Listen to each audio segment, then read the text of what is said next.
ఒంటి గంట సమయంలో బస్టాండ్లో సస్పీషియస్గా ఉన్నటువంటి వ్యక్తిని తనిఖీ చేయగా దెబ్బట బాలలింగం రాయవరం విలేజ్ ఆఫ్ సిద్దిపేట మండల్ సిద్దిపేట జిల్లా వాస్తవ్యుడు. గతంలో మే నెలలో మన దగ్గర జరిగినటువంటి దొంగతనంలో కంప్లీట్ కావడం జరిగింది. అందులో భాగంగా 4 తులాల సుమారు 4 తులాల 4 గ్రాముల 900 మిల్లీగ్రాములు రికవర్ చేయడం జరిగింది. ఆ రికవర్ చేసిన వస్తువులన్నీ కూడా ఇక్కడ షో చేయడం జరిగింది.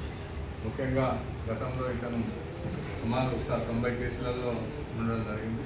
ఈ మధ్యకాలంలో రీసెంట్గా చెల్లపల్లి జైలు నుంచి రిలీజ్ కావడం జరిగింది. రిలీజ్ అయిన తర్వాత మనకి ఇవాళ ఈ ప్రాపర్టీని అమ్ముకోవడానికి పోతుంటే మన జనగాం బస్టాండ్లో అరెస్ట్ చేయడం, వరంగల్ పోతుంటే జనగాం బస్టాండ్లో అరెస్ట్ చేయడం. ఇతనితో పాటు ఇతని తమ్ముడైనటువంటి దెబ్బట అశోక్, ఇతను పాత కేసులో ఆల్రెడీ జైల్లోనే ఉన్నాడు. ఈ మధ్యకాలంలో రిలీజ్ అయింది కాబట్టి మనకి ఇతను దొరికింది. అతను కూడా జైల్లో చెల్లపల్లి జైల్లో ఉన్నాడు.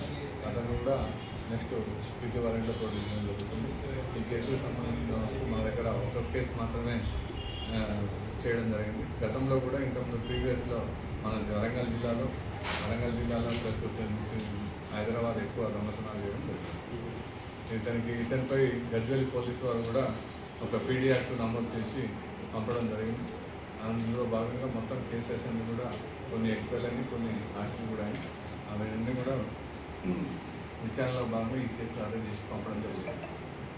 జనగాంపట్నం ప్రజలందరికీ కూడా తెలియజేయాలిగా మనకు ఇంటికి తాళాలు వేసి పోయేటప్పుడు జాగ్రత్తగా వ్యవహరించాలా.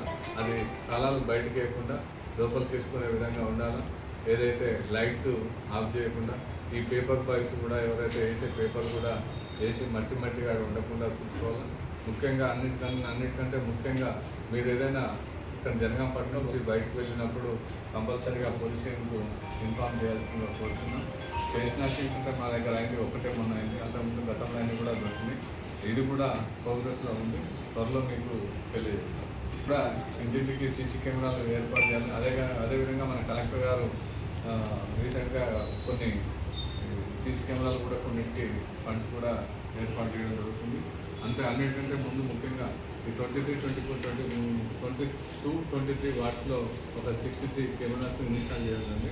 వాటన్నిటి కూడా రేపు ఈ త్వరలోనే ఓపెన్ చేయడం జరుగుతుంది. మిగతా వాటిలన్నింటిలో కూడా ఏవైతే మున్సిపాల్లో ఉన్నటువంటి 30 వార్డుల ఈ వాళ్ళందరి కౌన్సిలర్లందరికీ కూడా నా ముఖ్య విజ్ఞప్తి, కంపల్సరీగా మీ వార్డుకు సంబంధించిన వరకు మీరు సీసీ కెమెరాలు ఇన్స్టాల్ చేయాల్సిందిగా కోరుతున్నాను. రిమైనింగ్ పెట్టించే విధంగా ఏర్పాటు చేస్తాను.